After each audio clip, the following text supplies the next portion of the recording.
Bueno, muy buenos días para todos, muy bienvenidos a este espacio. Yo soy Catalina Góngora, coordinadora de mercado de la Cámara Colombo-China. Agradezco hoy que nos puedan acompañar en este espacio en alianza con nuestro afiliado Más Auditores y Consultores. Para nosotros es un gusto contar hoy con su participación y especialmente en un momento tan retador en el que estamos viviendo ahora y son estas medidas tributarias que se adoptaron en el marco de la emergencia económica actual que generan muchas inquietudes, ¿no? Y que tienen un impacto directo en la planeación, en la toma de nuestras decisiones y en la sostenibilidad también de nuestras empresas de cara a este 2026.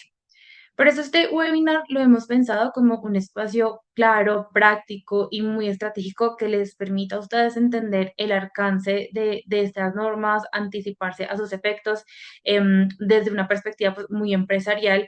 Y para ello hoy nos acompaña un experto en el tema, Oscar Iván González, es abogado especialista en Derecho Tributario y Comercial con más de 12 años de experiencia, miembro del ICDT y de la IFA, es profesor universitario, conferencista y autor en temas tributarios. También es asesor de empresas nacionales e internacionales y es aliado estratégico del área de impuestos de nuestro afiliado Más Auditores y Consultores, a quien también agradecemos el día de hoy por este espacio. Les cuento un poquito de nuestro afiliado. Más es una firma muy reconocida por su experiencia en asesoría contable, tributaria, auditoría y aseguramiento, y también por su enfoque en la generación de valor bajo principios de transparencia y ética empresarial. Realmente esperamos que este espacio pues, sea de gran utilidad para ustedes. Los invito a que estén muy activos, a que hagan sus preguntas, a que aprovechen a nuestro conferencista. Tienen ustedes aquí abajo un espacio de preguntas y respuestas. Pueden dejar sus preguntas ahí, también pueden hacerlas en el chat y vamos a estarlas respondiendo al final de la conferencia. Entonces, por favor, participen mucho y aprovechen mucho el espacio y te doy la bienvenida, Iván. Mil gracias, Catalina. Buenos días a todos. Mil gracias a la Cámara por la invitación. Y como lo contaba Catalina, digamos, desde más, la idea es poder ayudarlos desde el punto de vista del entendimiento del cambio normativo y cómo estas normas pueden afectar el desempeño, digamos, de las operaciones que ustedes tienen y también tener un poco de análisis sobre la estrategia de cómo revisar, estudiar y utilizar estas normas, digamos, desde un punto de vista eficiente. De nuevo, mil gracias por la atención. Y hoy, digamos, para ser muy concretos y avanzar y utilizar, digamos, esta hora de manera muy eficiente, vamos a comenzar con el análisis que nos convoca el día de hoy. Y digamos que este análisis tiene que ver mucho con el estatus de lo que está viviendo Colombia en este momento como país y las necesidades financieras que tiene el país desde el punto de vista de cómo el Estado tiene que cumplir con sus obligaciones y por el otro lado, cómo los contribuyentes tenemos que ayudar a que ese cumplimiento se dé vía las medidas tributarias. Y digamos que estamos en un contexto muy particular porque nos encontramos con una situación, digamos, de carácter excepcional y es precisamente la emisión de medidas tributarias en el contexto de una circunstancia excepcional como lo es la declaratoria de un estado de emergencia económica. Y esto creo que es por donde yo quisiera comenzar, porque en la práctica estamos en un momento, digamos, particular. Hay excepciones, digamos, en las leyes tributarias que permiten este tipo de medidas y dentro de ese marco de excepcionalidades, como creo que debemos entender estas nuevas reglas que están, digamos, en este momento vigente, pero que tienen unas características muy especiales respecto a su aplicación, respecto a su permanencia y también respecto al análisis sobre su constitucionalidad que se está dando en este momento.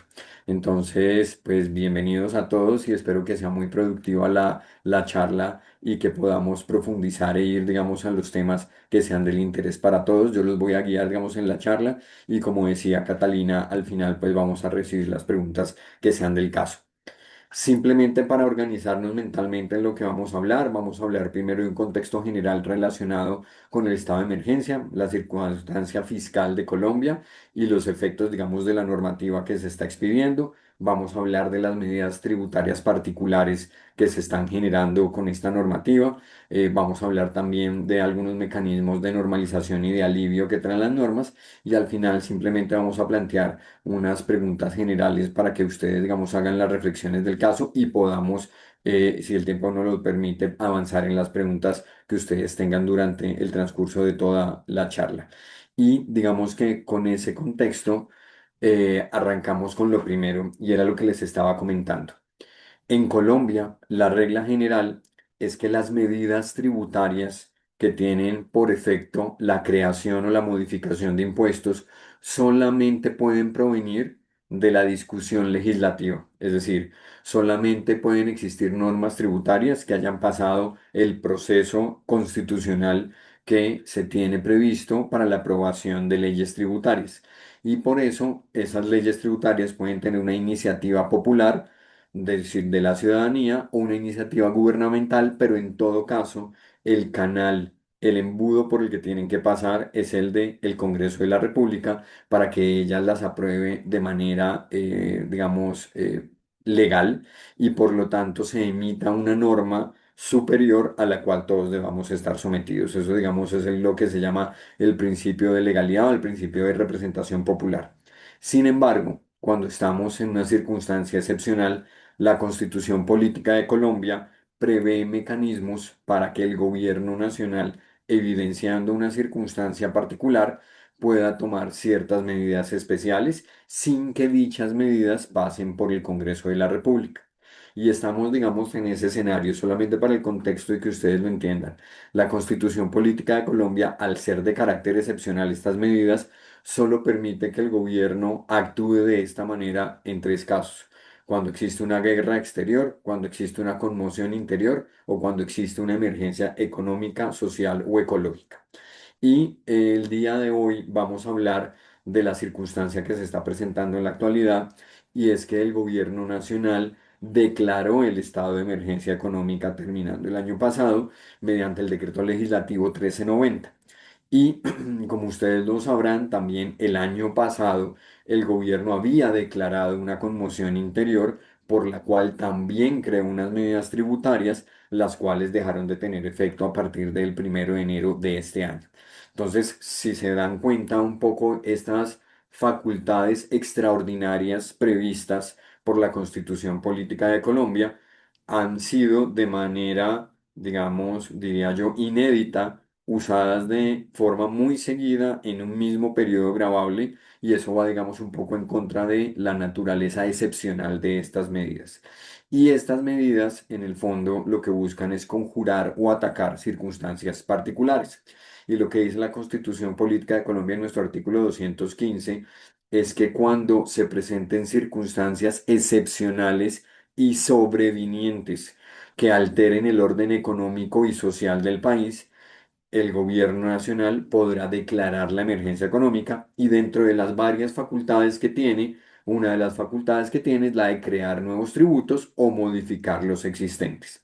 También la Constitución dice que estas medidas solamente estarán vigentes hasta la finalización del periodo gravable siguiente a la fecha en la que se emitió esta declaratoria. Como sabemos, el decreto legislativo fue emitido en diciembre del año pasado, de tal manera que las medidas tributarias que se tomen solamente pueden tener vigencia máximo hasta el 31 de diciembre del año 2026, a menos que estas medidas se sometan a evaluación del Congreso de la República y el Congreso de la República decida establecerlas como legislación permanente. Y por el otro lado, el gobierno nacional tiene la obligación de que una vez declarado el estado, en este caso de emergencia, deberá enviar el decreto por el cual hace la declaratoria dentro del día siguiente a la Corte Constitucional. Si no lo envía, en todo caso, la Corte Constitucional conocerá automáticamente el decreto y asimismo conocerá de los decretos que se emitan con ocasión de esta declaratoria. Entonces, ¿cuál es hoy en día este decreto de emergencia económica, que es el 1390, se encuentra en conocimiento de la Corte Constitucional, asimismo como el decreto en el que vamos a ahondar, que es el decreto 1474, que es el que contiene las medidas tributarias que se dan con ocasión de la declaratoria de emergencia? Y ya vamos a hablar un poco del estatus en el que se encuentran estos decretos desde el punto de vista del análisis constitucional. Por el otro lado, digamos que la justificación para la emisión del decreto de emergencia económica tiene que ver con un análisis relacionado con una circunstancia fiscal crítica que está sufriendo Colombia y que el gobierno en la motivación del decreto manifiesta que esta circunstancia crítica desde el punto de vista fiscal, es decir, de las finanzas del Estado, podrían conllevar al incumplimiento o al riesgo de que los derechos fundamentales se vean no garantizados y que los servicios públicos, digamos, esenciales no se puedan prestar. Y por eso se requiere un recaudo inmediato de fondos desde el punto de vista tributario, los cuales, de acuerdo con la Constitución política, deben ser exclusivamente utilizados para fines de conjurar las causas que generaron la emergencia. Digamos que principalmente la argumentación fáctica del gobierno es que al no haber sido aprobada el año pasado la ley de financiamiento, el presupuesto general de la nación quedó desfinanciado. Hay un déficit respecto de la relación entre los gastos públicos y los ingresos, que principalmente están formados por ingresos tributarios y que al no existir, digamos, una decisión desde el punto de vista del Congreso de la República, se agrava el déficit y por lo tanto se requieren recursos nuevos. Eso, digamos, es la justificación. Obviamente todo ese análisis es el que tiene que hacer la Corte Constitucional para establecer si son circunstancias extraordinarias, circunstancias imprevisibles, circunstancias sobrevinientes y también en respeto de la estructura del Estado colombiano, en donde claramente el poder legislativo es el que por la Constitución política, de acuerdo con el artículo 338 de la Constitución, será el que tiene la posibilidad de emitir leyes con carácter tributario y que tiene la prerrogativa de no emitirlas de acuerdo con el análisis y el estudio, digamos, que se haga en el seno de esa entidad. Hoy en día, la Corte Constitucional está conociendo del control automático del decreto de declaratoria de la emergencia, también de sus medidas, del decreto de medidas tributarias.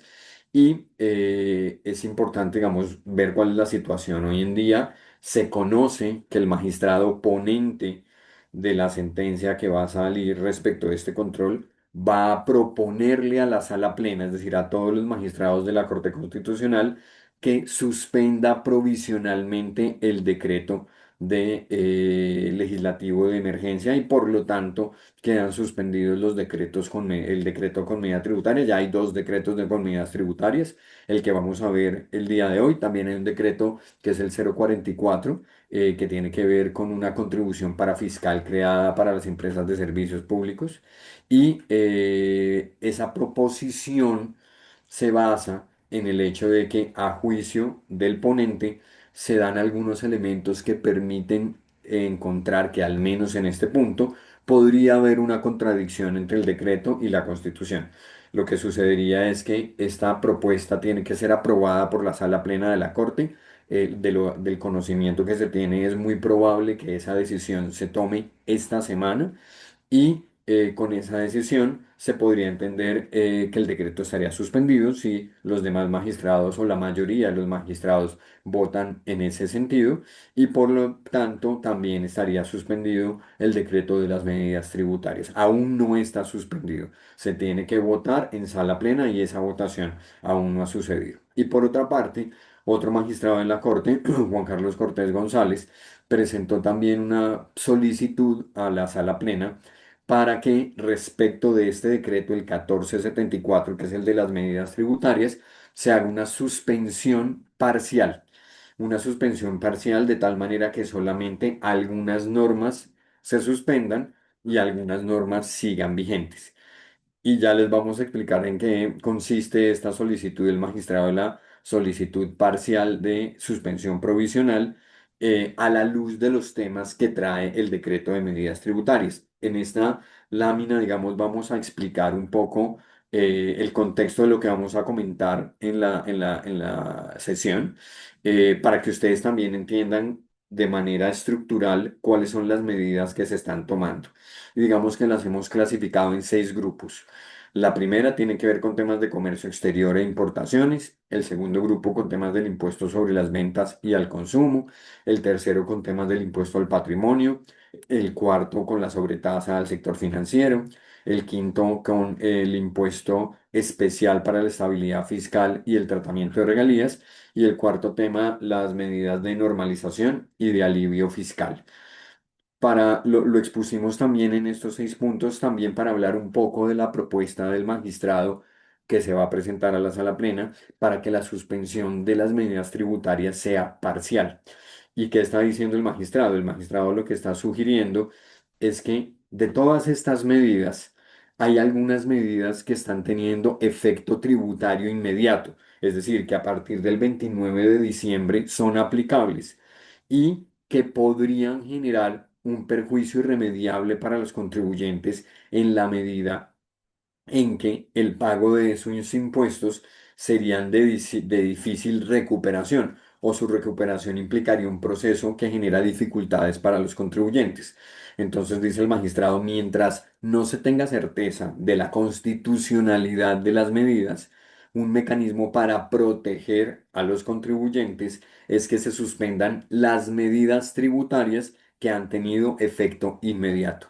Y por eso dentro de su propuesta se está diciendo que se suspendan las medidas relacionadas con comercio exterior e importaciones, impuestos indirectos como el IVA e impuesto al consumo y también el impuesto especial para la estabilidad fiscal, mientras que las demás medidas como las relacionadas con el impuesto al patrimonio, la sobretasa al sector financiero, deducibilidad de regalías, no necesariamente la demora en la toma de una decisión por parte de la Corte generará un perjuicio irremediable y por lo tanto esa norma, digamos, podría seguir rigiendo porque en últimas tienen que ver con temas que se van a concretar al cierre del año grabable 2026. En eso estamos desde el punto de vista constitucional.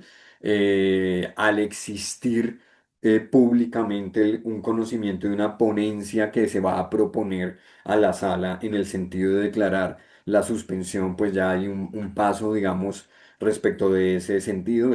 Es probable que se declare esa suspensión, pero hasta este momento todas las medidas siguen vigentes. Ya vamos a hablar un poco más adelante sobre el curso de acción y el análisis que se debería hacer precisamente en estos días. Ahora, vamos a ver las medidas.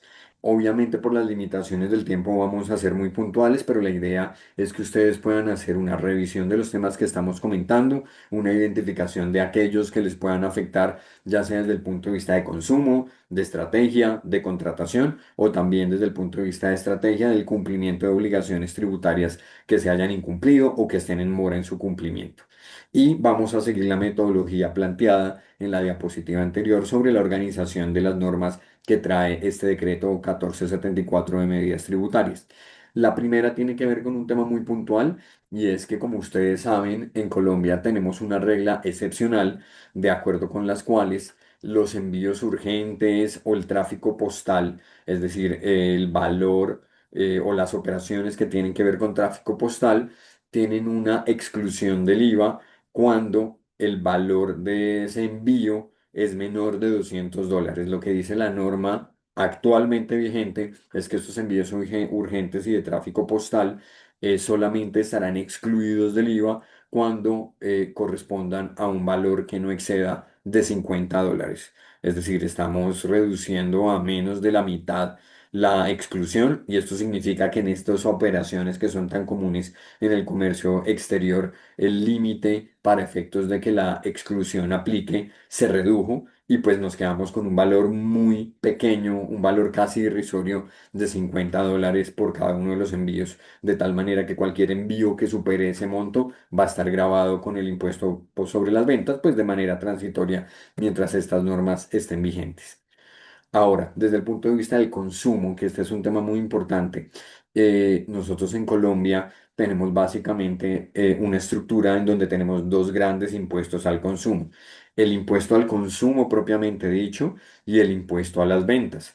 Estos impuestos, como ustedes saben, tienen varias diferencias estructurales, pero una de las principales es que el impuesto al consumo es un impuesto monofásico, es decir, que se suele generar en una sola operación y suele ser la primera operación dentro de la cadena comercial, mientras que el impuesto a las ventas es un impuesto plurifásico, es decir, que se genera en cada una de las eslabones de la cadena comercial y lo que implica es una cuenta corriente en la cual al final quien, digamos, deberá sufrir la carga económica del tributo serán los consumidores finales después de la cadena de comercialización del bien.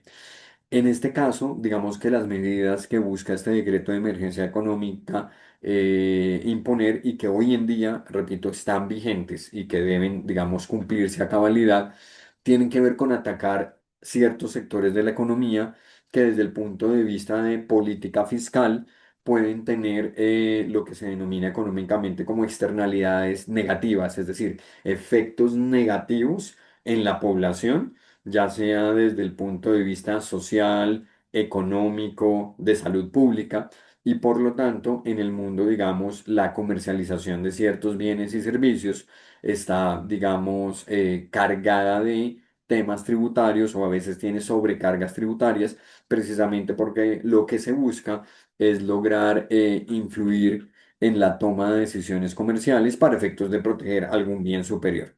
Y en este caso, la mayoría de medidas respecto a impuestos indirectos en este decreto tienen que ver con eso. En el primer caso, se está aumentando la tarifa del IVA al consumo de licores.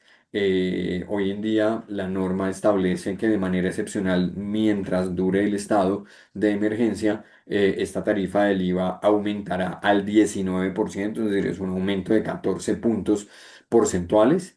Por el otro lado también, y esto provenía también de las normas tributarias de la conmoción interior, el gobierno está gravando con el impuesto a las ventas los juegos de suerte y azar que se presten, cuyo servicio se preste a través de Internet.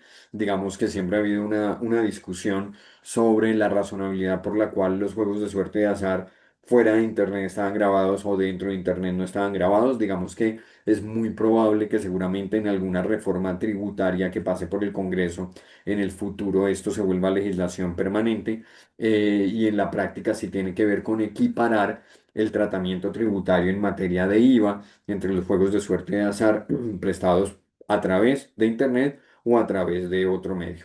Y en este caso, digamos, se está estableciendo que aplica el IVA a la tarifa general del 19% y también se está haciendo una aclaración importante y es que si estos juegos de suerte o azar son operados desde el exterior, estas entidades del exterior serán responsables del impuesto y les serán aplicables las reglas que hoy en día ya son aplicables a los prestadores de servicios del exterior.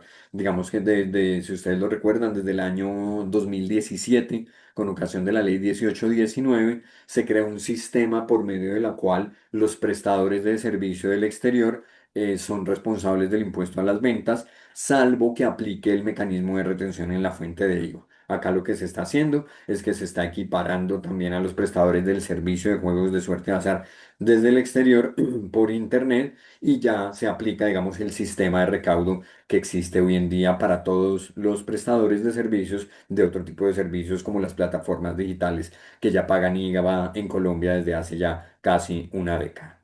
Y por el otro lado, esto tenía que ver con el impuesto a las ventas. Ahora, desde el punto de vista del impuesto al consumo, encontramos tres medidas. Dos que se refieren precisamente al tema que les comentaba de las externalidades negativas que se generan para la sociedad y tienen que ver, por un lado, con el impuesto al consumo de licores. Antes estábamos hablando del IVA, ahora estamos hablando del impuesto al consumo. Y lo que se establece es un aumento en las tarifas, básicamente.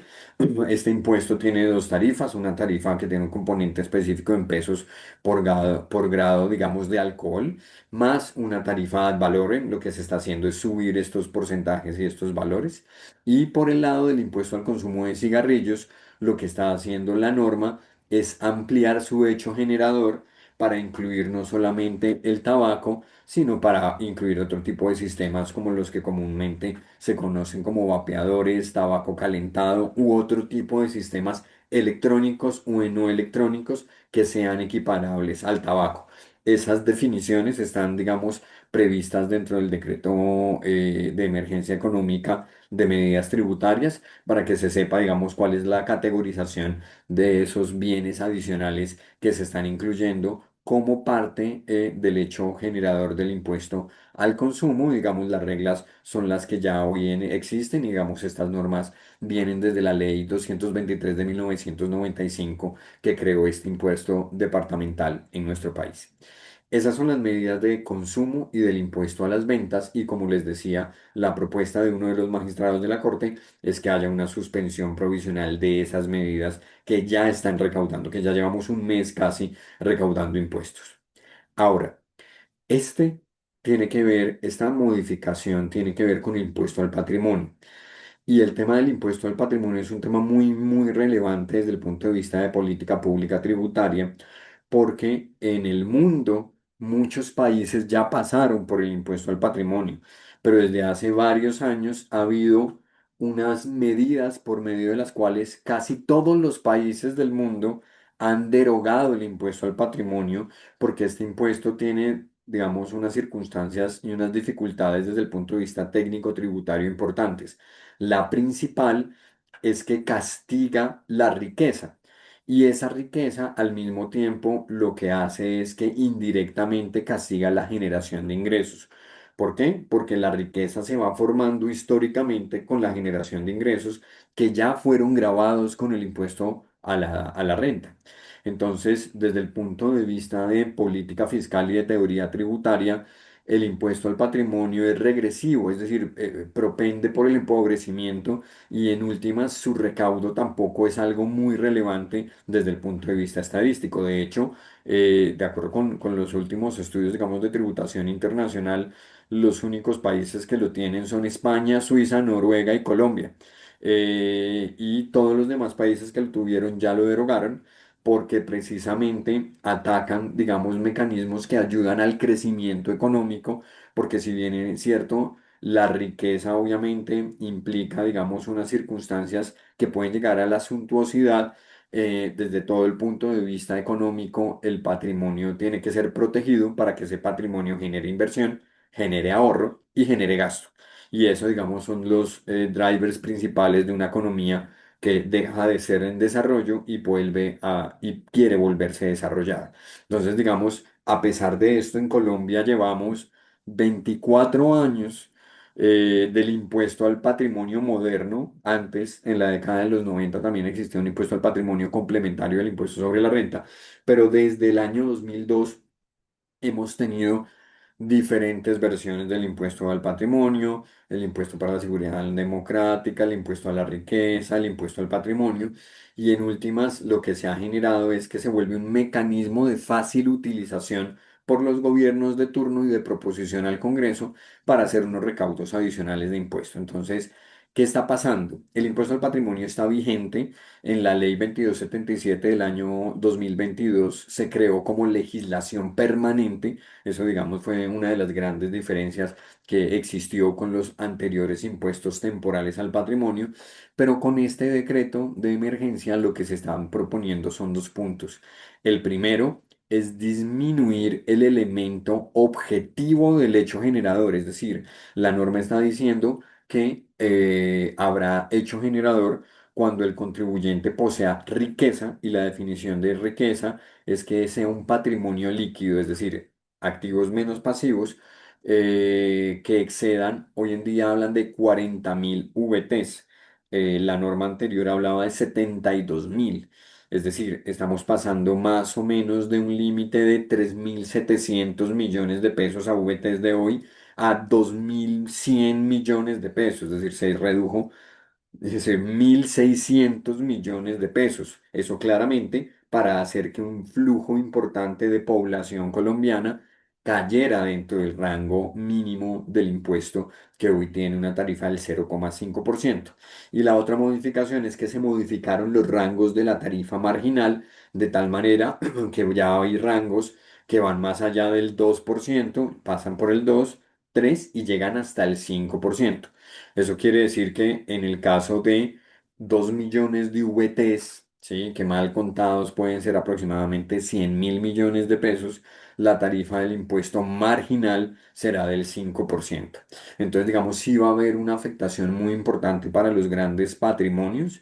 La gran pregunta es si, digamos, las medidas del impuesto al patrimonio que se han tomado en el pasado y que habían determinado que el límite de riqueza gravable eran casi 4.000 millones de pesos y no 2.000 millones, ¿cuál es la razonabilidad para bajarlo? Si es simplemente un tema meramente recaudatorio, pero este tema, digamos, sí está afectando, sí se va, digamos, se están haciendo hoy en las personas naturales que son contribuyentes del impuesto, pues los análisis sobre cuál fue el cierre de su estatus patrimonial en el año 2025 y ver, digamos, estas medidas, cómo se pueden atacar, pero desde el punto de vista, digamos, estructural, lo que se hace es captar más contribuyentes por bajar el rango del hecho generador.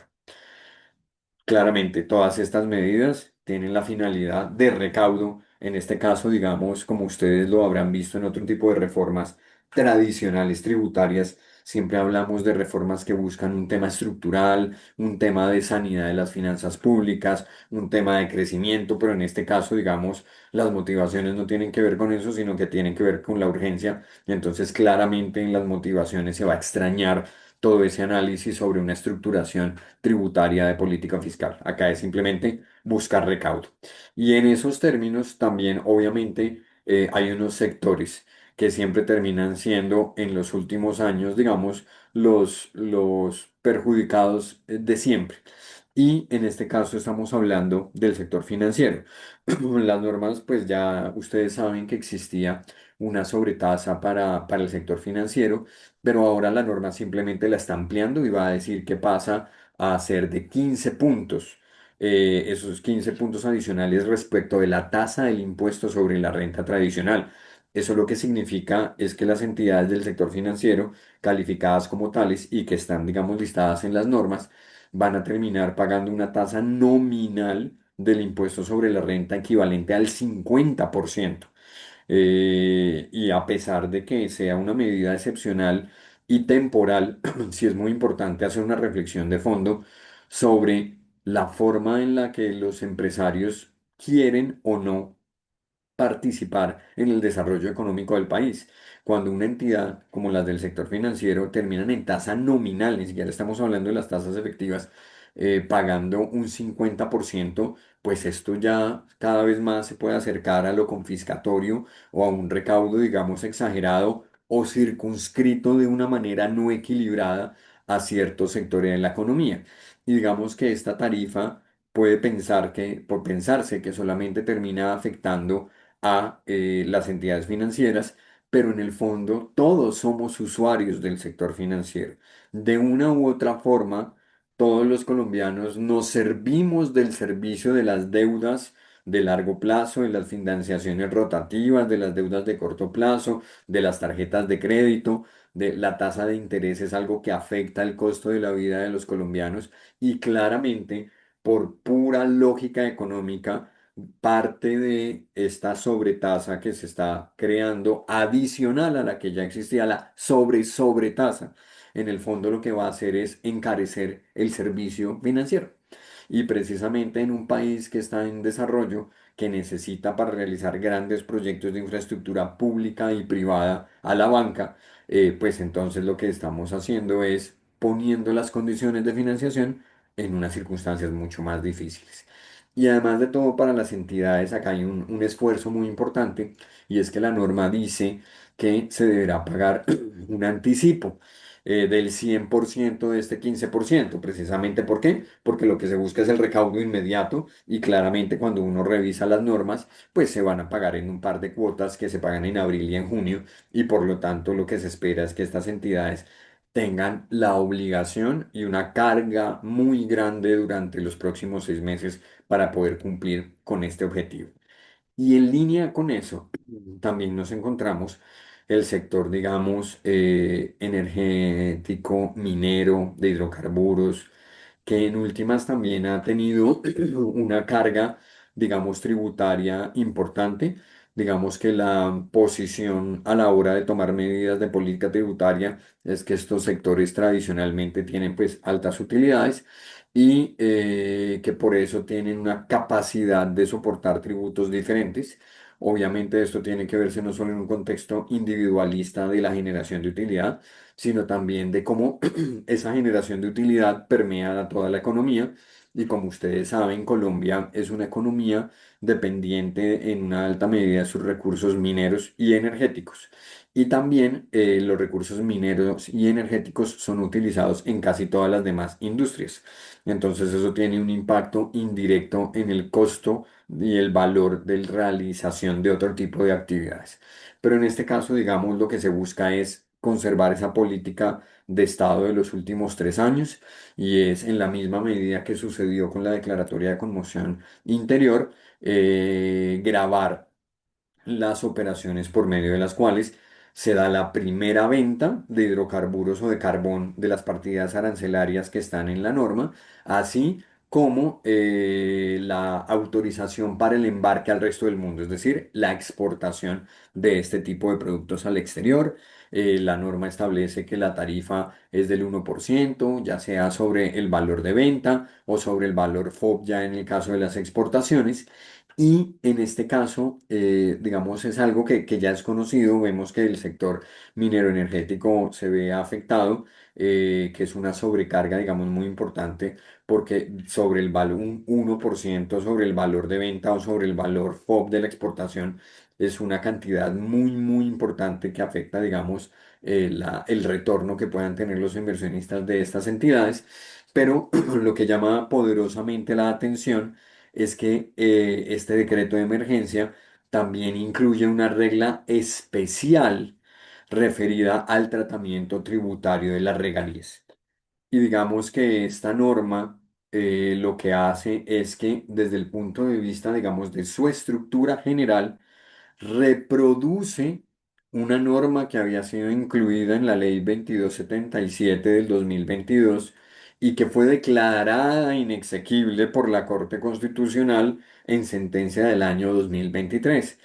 Esto, digamos, es curioso porque es, digamos, como un desinterés a las decisiones que se han tomado respecto al análisis que ha hecho la Corte Constitucional. Como ustedes lo recordarán, la Corte Constitucional emitió una sentencia muy importante, una de las más importantes en la historia constitucional colombiana, en donde hace un análisis muy profundo sobre la deducibilidad o no de las regalías, solamente para el contexto de quienes no están familiarizados con el tema. Las empresas colombianas y extranjeras que exploten recursos naturales no renovables, de acuerdo con la Constitución Política en sus artículos 360 y 361, tiene la obligación de pagarle al Estado una contraprestación económica que se denomina regalías. Esta contraprestación puede ser en dinero o en especie y el Estado hará una distribución, digamos, de estas regalías dependiendo de algunos pesos sobre los sectores y las regiones en donde se dé esa explotación de los recursos.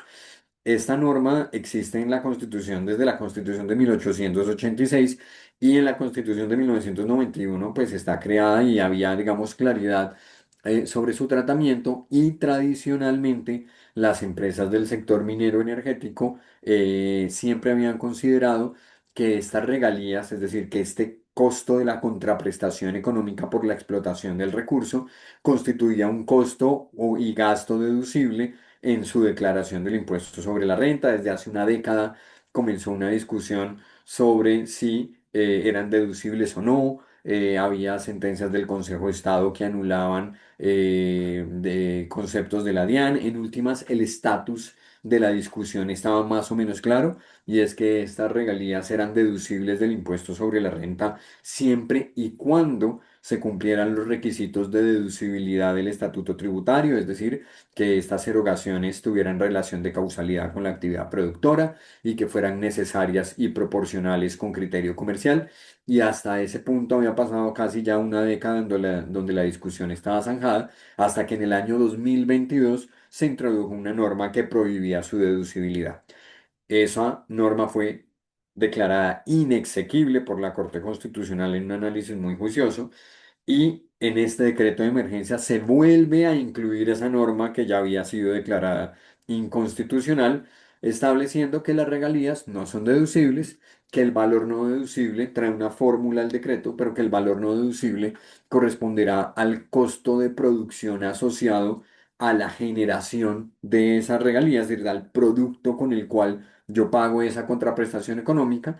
Y la norma también trae una regla que dice que excepcionalmente la regalía podrá ser deducible.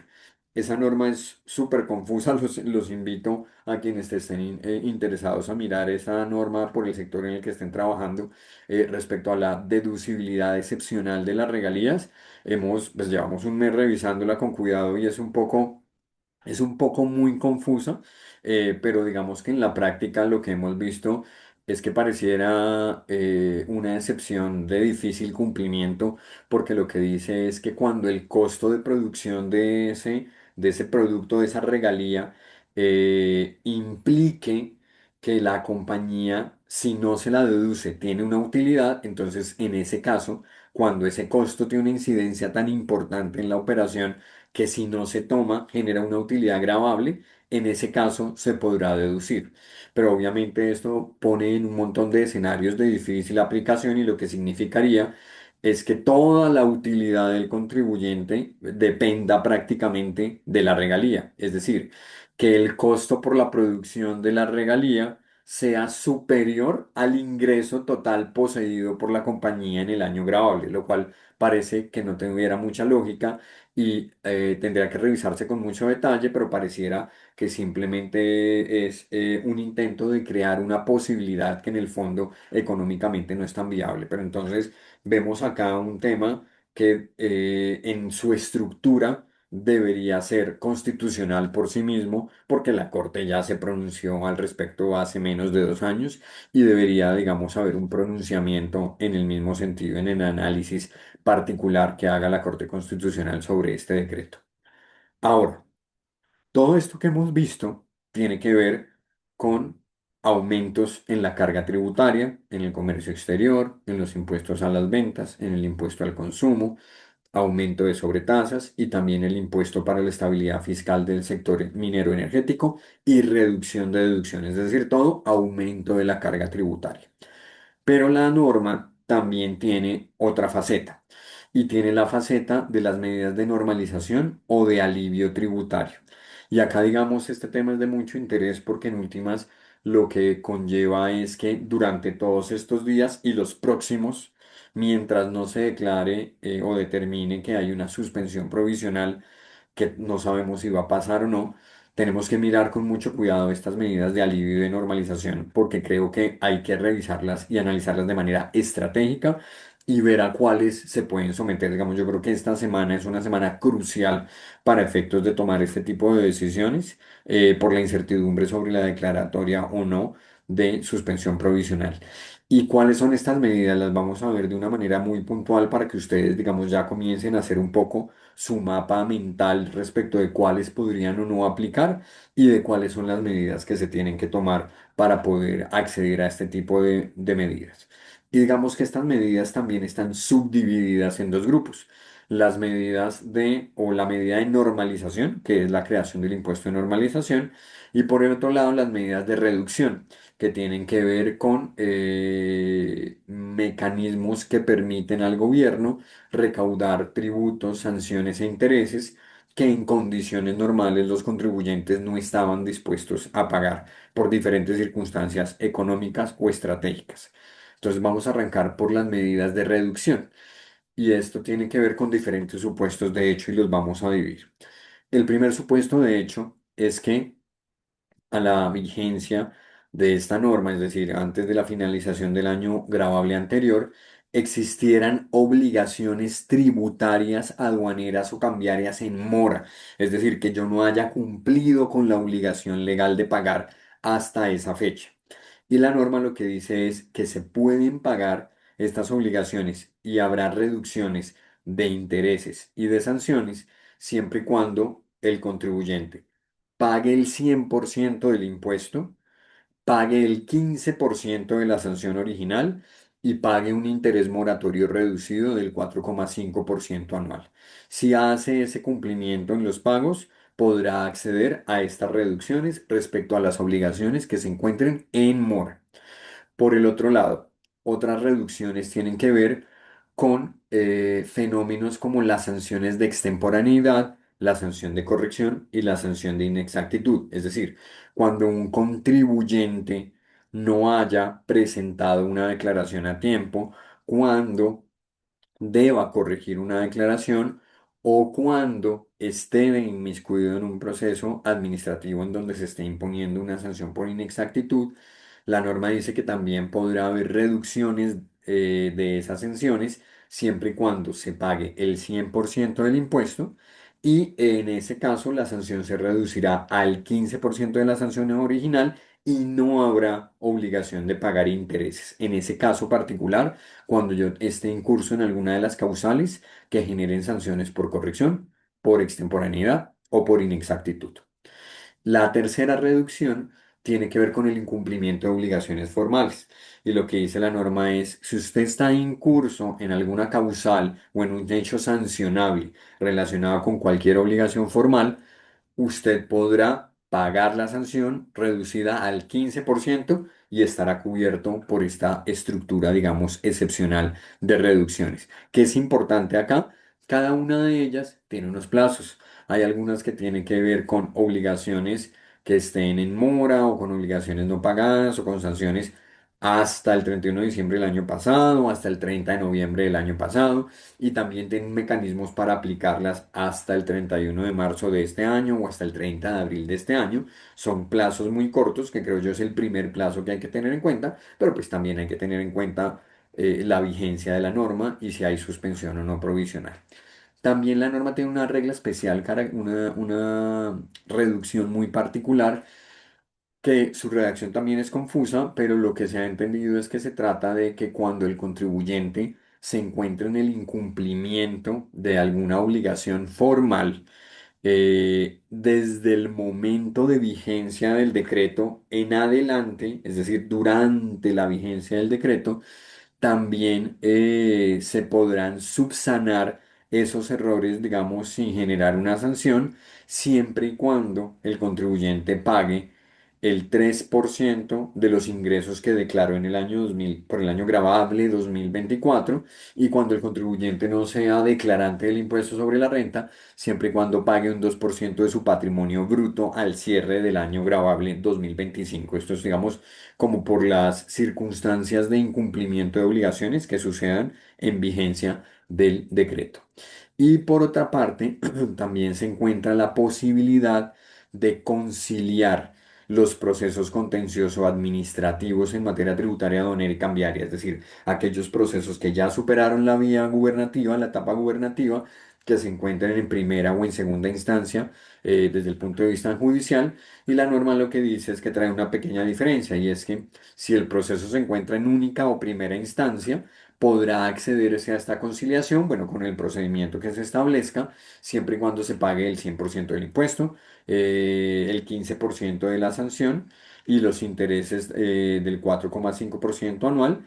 Y si ya el pleito está en segunda instancia, las condiciones son las mismas, excepto por la sanción, en cuyo caso la norma establece que ya no pago el 15% de la sanción, sino el 20% de la sanción. Entonces también es muy importante ver cuál es el estatus de los procedimientos judiciales que ustedes tengan, la probabilidad de éxito, en qué instancia nos encontramos, y analizar la viabilidad de hacer este tipo de aplicación. Y finalmente, la norma también establece el renacimiento del impuesto de normalización tributaria. Como ustedes saben, este es un impuesto que ha estado en Colombia desde hace ya 12 años, que viene desde la ley 1739 del 2014. Ha ido, ha venido, se ha creado, las tarifas han cambiado, pero en la práctica simplemente se vuelve a crear y se reproduce su misma estructura desde que existe desde hace algunos años, digamos desde el punto de vista de las bases gravables, el hecho generador, los sujetos pasivos, digamos eso se conserva.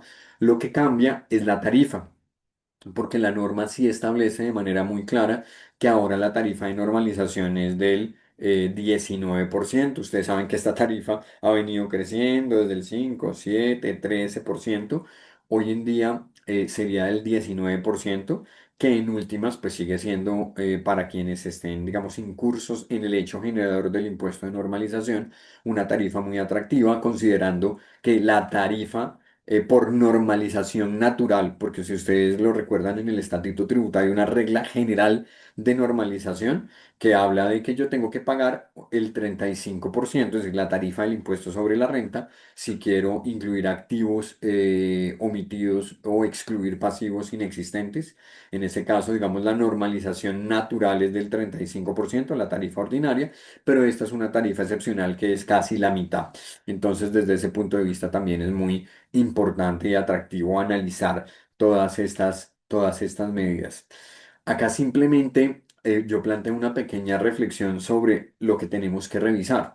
Y lo que tenemos que revisar y de manera muy importante son cuáles son los riesgos que se generan con ocasión de la expedición de estas normas, los riesgos y obligaciones, diría yo.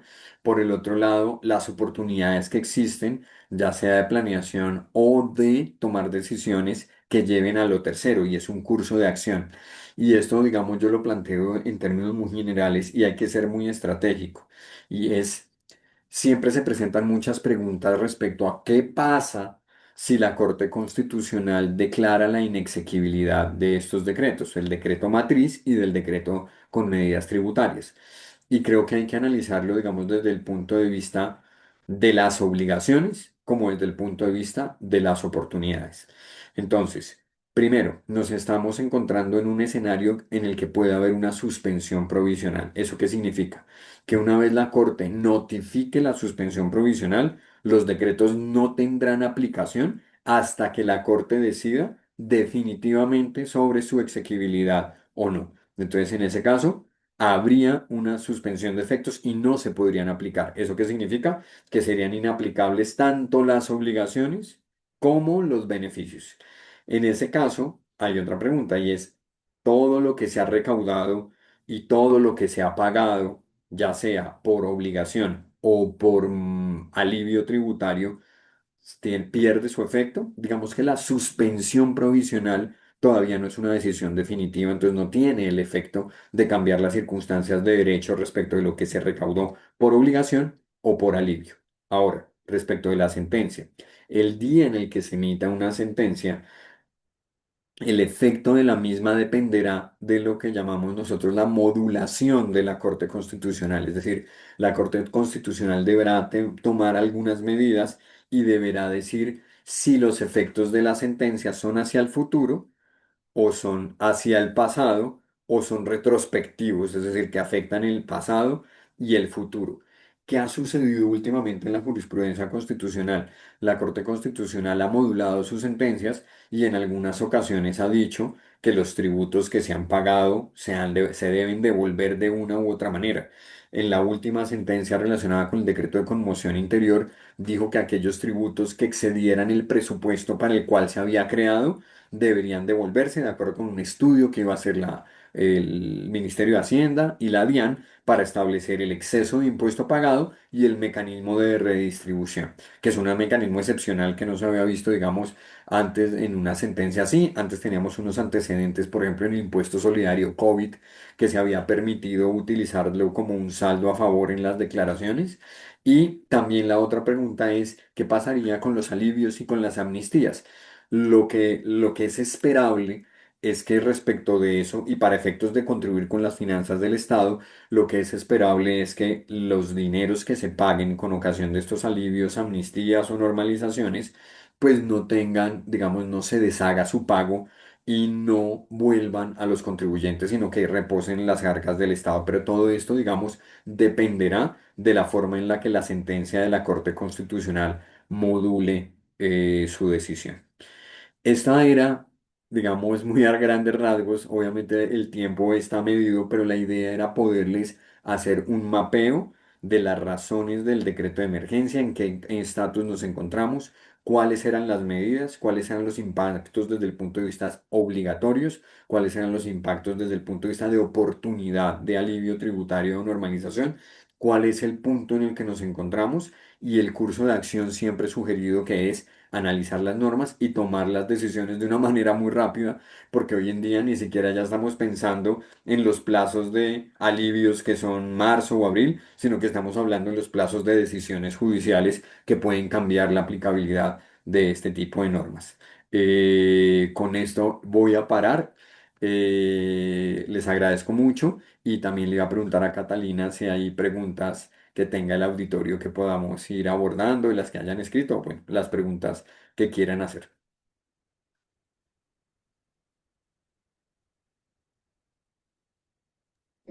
Listo, perfecto. Oscar, muchas gracias. Creo que sin duda fue muy explicativo para las personas que nos complica un poco el tema tributario. Entre ellos me identifico. Bueno, vamos a ver el tema de las preguntas y tenemos en primero, nos dice, hola, buen día. ¿Qué pasa con los pagos que obtuvieron el beneficio de intereses y sanciones que se pagaron en caso de que suspendan este decreto? ¿Lo que ya se pagó quedó con ese beneficio? Gracias, Catalina. Sí, yo creo que tiene que ver con lo que comentaba yo hace un minuto, y es que la suspensión provisional tiene un efecto hacia el futuro. Y además es una decisión no definitiva. Entonces, ¿eso qué significa? Tanto lo que el gobierno recaudó por impuestos, ya sea, imagínense, el impuesto al consumo de licores y de cigarrillos, o el impuesto al consumo en los bienes suntuosos de vehículos, yates, motocicletas, tanto lo que se pagó por efectos de acogerse a los beneficios de los alivios tributarios, en mi opinión, no deben cambiar, porque la suspensión no dice si la norma es exequible o no, sino que lo que dice es que de ahora en adelante no aplicará hasta que no se tome la decisión definitiva. ¿Eso qué significa? Que en el periodo anterior la norma aplicaba tal cual como venía el decreto. Entonces no debería haber una afectación en el caso de la suspensión provisional. Muchas gracias, Oscar. Tenemos otra pregunta que dicen, buenos días con respecto a este último tema. ¿Cuándo se va a expedir la Corte Constitucional? Sí, digamos, ese tema es muy importante porque hay dos momentos. El primer momento es que se tiene conocimiento que la Corte Constitucional tiene una sala plena esta semana, en donde en el orden del día entraría el análisis sobre la suspensión provisional o no del decreto de emergencia y por lo tanto de los decretos con las medidas que se están expidiendo. Entonces, es muy probable que antes de finalizar la semana se conozca sobre la suspensión provisional. Y sobre la sentencia, digamos, si bien es cierto, hay una aceleración en el proceso, apenas la Corte Constitucional recibió las respuestas de los comentarios de los expertos y de las entidades finalizando la semana pasada, y eso sí se espera que pueda haber una sentencia en un par de meses, en el mejor de los casos, para la decisión definitiva. Perfecto, muchas gracias. Nos pregunta, ¿ya salió la suspensión provisional del decreto 1494? ¿Pierde efectos? No entendí, perdóname, Catalina, ¿puedes repetirla? Ya salió la suspensión provisional. ¿El decreto 1494 pierde efectos? Ah, bueno, entonces la primera aclaración, no ha salido la suspensión. Lo que existe es una ponencia del magistrado para presentarle a sus compañeros en la sala plena para que todos voten y por mayoría decidir si está suspendida. Si llega a salir la suspensión, en el texto de la ponencia que se conoce, llamémoslo que es un borrador, aunque eso debería ser, digamos, confidencial, en el texto que se conoce se establece la suspensión del decreto 1390 y la suspensión del decreto 1474. Entonces la suspensión tendría efectos para el decreto matriz y para el decreto de medidas tributarias. Y lo que les decía, también hay una propuesta de un magistrado de suspensión parcial del 1474 de unas medidas sí y otras medidas no. Lo cual, por ejemplo, dejaría abiertas las medidas de alivio, no estarían suspendidas, pero entonces tenemos que esperar al final de esta semana. Y para esos fines también estos días de esta semana son claves y yo diría que hay que tomar acción para poder de pronto no dejar pasar oportunidades.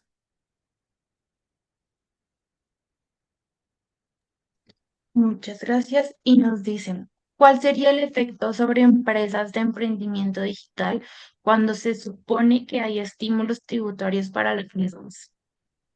Sí, digamos, yo eso lo hemos visto mucho tanto en el tema de conmoción interior como en el tema ahora de la emergencia económica. Digamos que en términos generales, lo que hemos visto es que las medidas tributarias que se están tomando no afectarían en general el emprendimiento, porque, digamos, no se están cambiando reglas del impuesto sobre la renta, que son los que afectan más. Las reglas del impuesto a las ventas siguen iguales, salvo algunos temas muy particulares de licores y de envíos urgentes. Digamos, si puede haber un tema, si por ejemplo mi emprendimiento es de una empresa de vapeadores, o de sistemas electrónicos, pero digamos son temas muy específicos. En el sector financiero, este es un tema importante, digamos, para las fintech, si caen o no, ese es un tema que valdría la pena explorar.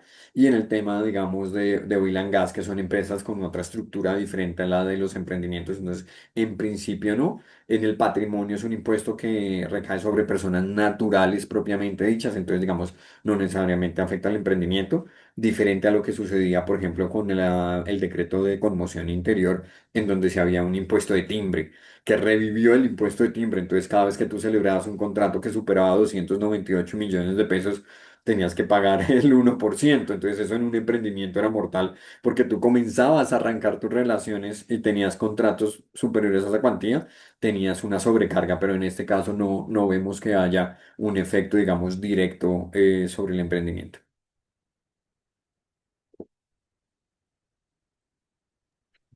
Perfecto. Muchas gracias. Y tenemos otra pregunta. Em, en cuanto al impuesto de patrimonio, ¿este impuesto también es aplicable sobre las entidades sin ánimo de lucro? Ah, eso es muy importante. No, lo bueno, y ese comentario es muy importante. La primera propuesta respecto de modificaciones al impuesto al patrimonio incluía personas jurídicas. Y eso obviamente, digamos, lo que hacía era desfigurar la estructura del impuesto al patrimonio, que lo que busca es gravar la riqueza personal y así funciona en todo el mundo. Acá se intentó, y digamos, en alguno de los borradores que se conoció, se incluían las personas jurídicas, no había excepciones, digamos, era un tema muy complicado, pero ya se recondujo y la norma, digamos, del hecho generado respecto al cambio de la base cambió, pero respecto de los sujetos pasivos no cambió, es decir, siguen siendo las mismas personas naturales residentes o no residentes según que se cumplan los requisitos de la norma.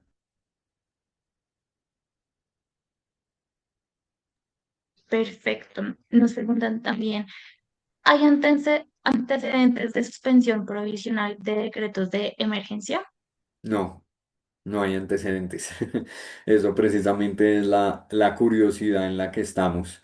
Precisamente porque la Corte Constitucional, digamos, simplemente tomaba la decisión de exequibilidad o inexequibilidad con fundamento en las pruebas que estuvieran disponibles y en el análisis, digamos, de todos los sectores que coadyuvaran o no al análisis constitucional, pero no, de decretos de emergencia no hay antecedentes de suspensión. Pero digamos, desde el punto de vista legal, este acto, que es un decreto con fuerza de ley, pues la Corte Constitucional, para amparar la Constitución, pues puede tomar ese tipo de medidas.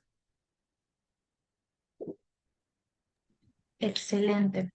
Nos preguntan, ¿el impuesto de timbre sigue vigente? Muy buena pregunta, porque yo sé que es es un miedo común. No, el impuesto de timbre, digamos, y lo voy a decir muy técnicamente, el impuesto de timbre lleva existiendo más o menos 60 años. El impuesto de timbre no ha dejado de existir. Lo que sucede es que a partir del 1 de enero de este año, la tarifa volvió a ser 0%. Es decir, la suscripción de títulos y documentos y de contratos y de actos, decimos técnicamente los tributaristas, está grabada al 0%. Pero así estuvo también desde el año 2025 hasta el año 2010. Entonces volvimos al status quo antes de la conmoción interior y las operaciones no están grabadas y también hay unos conceptos de la DIAN importantes del año pasado que aclaran qué pasa con los contratos de cuantía indeterminada que se firmaron con vigencia del decreto y que se siguen ejecutando hoy en día. Básicamente la DIAN lo que interpretó es que no se seguía pagando el impuesto porque era un impuesto excepcional solamente por un periodo. Entonces, por ahora, la tarifa es cero.